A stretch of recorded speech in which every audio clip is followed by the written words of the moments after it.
The crystal chandeliers of Cirque cast dancing lights across the wine glasses as my family gathered for our monthly dinner.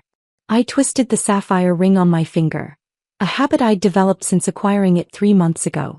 "Really, Victoria?" my sister Charlotte drawled, gesturing to my ring with her fork. "Still wearing that costume piece to family dinner?" I smiled quietly, sipping my water. The deep blue stone caught the light, its history hidden beneath centuries of royal secrets. "Let her play dress up," Mom sighed, adjusting her genuine but considerably smaller diamonds. "Though darling, at 32 shouldn't you be past the stage of wearing fake jewelry?" "It's not fake," I said softly, knowing they wouldn't believe me anyway. My phone buzzed. Another message from Sotheby's about tonight's auction. "Please." Charlotte scoffed, her own engagement ring, a recent acquisition from her investment banker fiancé, sparkling ostentatiously. "That's supposedly what, 3 carats? In that setting, you can barely afford your apartment rent." Dad peered at my hand over his wine glass. "Where did you get it anyway?" "One of those vintage shops you're always haunting." "And estate sale," I replied truthfully, omitting that the estate had belonged to European royalty, and the sale had involved 3 governments and a team of historians. "Estate sale." Charlotte laughed. "You mean a yard sale? Probably brass with blue glass. Though I must admit it's a decent replica." My phone buzzed again. The auction would start in 20 minutes, right here at Cirque's private room. My family had no idea why I'd insisted on this particular venue for dinner. "Victoria still plays with her little antique business," Mom told Charlotte's fiancé James, who was new to these family dinners. "Nothing significant, of course.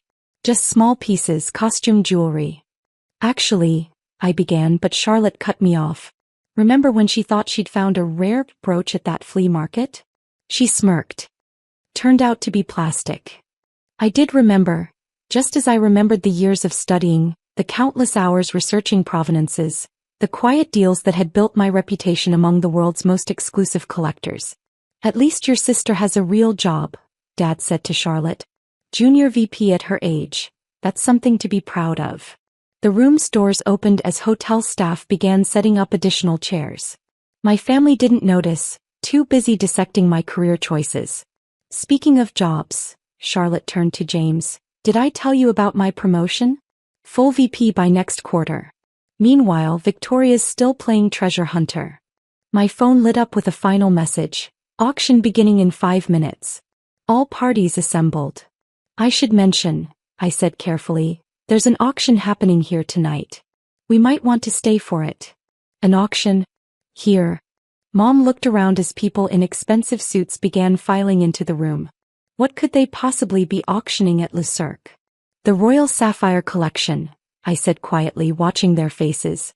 "Lost for 60 years until it resurfaced 3 months ago." Dad frowned at his wine. "That story was all over the news. Some expert found it in a private collection. But what does that have to do with?" He stopped as the auctioneer took his position at the front of the room, now filled with the world's premier jewelry collectors and museum curators. "Ladies and gentlemen," the auctioneer began, "welcome to this historic evening. Our first lot, the Royal Sapphire Collection, recently authenticated and presented for the first time in 6 decades. Charlotte's smirk froze as the auctioneer continued. "Discovered and authenticated by renowned expert Ms. Victoria Winters, who successfully traced its provenance through 3 continents." "Victoria," Mom whispered, her voice faint. "The centerpiece," the auctioneer announced, "is currently being worn by Ms. Winters herself, the famous midnight sapphire, last seen at the coronation of 1953. All eyes turned to my hand where the ring, my ring, suddenly looked very different to my stunned family. Opening bid, $20 million. Dad's wine glass slipped, spilling red across the white tablecloth as paddles began rising around us. Charlotte's impressive engagement ring suddenly looked very small indeed. "I should mention," I said calmly, watching the bids climb, "that as the discoverer and authenticator, I receive 15% of the hammer price. Plus my finder's fee, of course." The room buzzed with excitement as the world's elite bid on my discovery. Sometimes the best revenge isn't telling people they're wrong. It's letting them discover it themselves, one bid at a time. The night was young and I had a fortune to make. The auction room crackled with energy as bids flew past 30 million. My family sat frozen, watching their world tilt on its axis as international collectors fought over my costume jewelry. 40 million, called out a distinguished man I recognized as the curator of the British Museum. 45, countered a Saudi prince from the back. Charlotte's perfectly manicured hands clutched her designer bag, her own ring suddenly looking painfully ordinary. But you said you found it at an estate sale. I did, I confirmed, watching the bids climb higher. The estate of the Countess von Reichenbach, actually. Took me 3 years to trace the provenance, another year to negotiate the acquisition rights.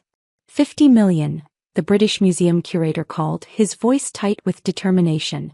Mom's face had gone pale as she watched her unsuccessful daughter command the attention of Europe's elite.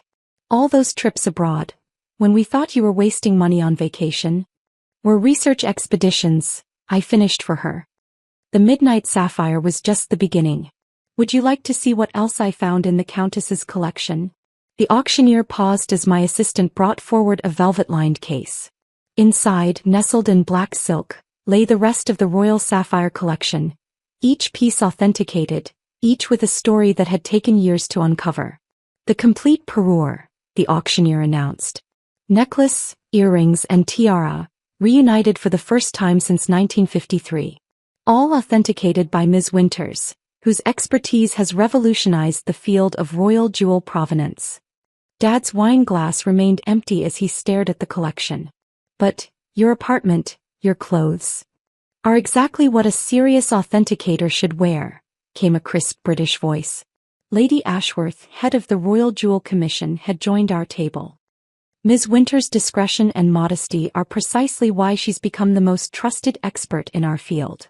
Charlotte's fiancé James looked between his fiancée's ring and my sapphire, his face showing rapid calculations. That ring, it's worth more than our entire investment portfolio. 60 million, the Saudi prince called. The tiara alone, Lady Ashworth continued, was thought lost forever. Your daughter traced it through 7 countries, 3 private collections and 2 revolutions. Quite extraordinary. Mom's hands shook as she reached for her water. Victoria, why didn't you tell us? Would you have believed me? I asked quietly. Between Charlotte's promotions and James's banking success, when would you have listened? The British Museum curator approached our table, bowing slightly. Ms. Winters, about the other piece we discussed. The one from the Russian collection? Already authenticated, I replied, pulling up photos on my phone. We can discuss terms next week in London. Charlotte's VP title suddenly seemed very small as the room's power players lined up to speak with her sister. The sister she'd mocked for playing with antiques. 70 million, called a new voice. The director of the Louvre had joined the bidding. Your sister, Lady Ashworth informed my stunned family, has become quite instrumental in rewriting our understanding of royal jewelry collections. The Queen herself has requested a private consultation. Dad's face fluctuated between red and white as he watched the bids climb past 80 million. His unsuccessful daughter was about to earn more from one auction than his entire company was worth. And the ring? Mom asked weakly. Is historically priceless, I explained, though I expect it will sell for around 90 million. Plus my fees, of course. 95 million, the Saudi prince called out, causing Charlotte to choke on her wine. I should mention, I added, watching the color drain from my sister's face, that this is just the first lot.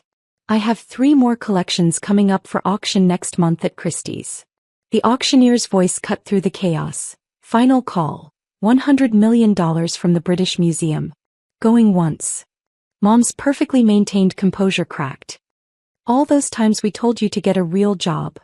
I had one, I smiled, watching the gavel prepare to fall. I was just playing a longer game than corporate promotions or investment banking.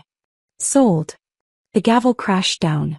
To the British Museum for $100 million. The Royal Sapphire Collection, authenticated and presented by Ms. Victoria Winters. As applause filled the room, I caught Charlotte's eye. Her impressive promotion paled against what I'd just accomplished in one evening.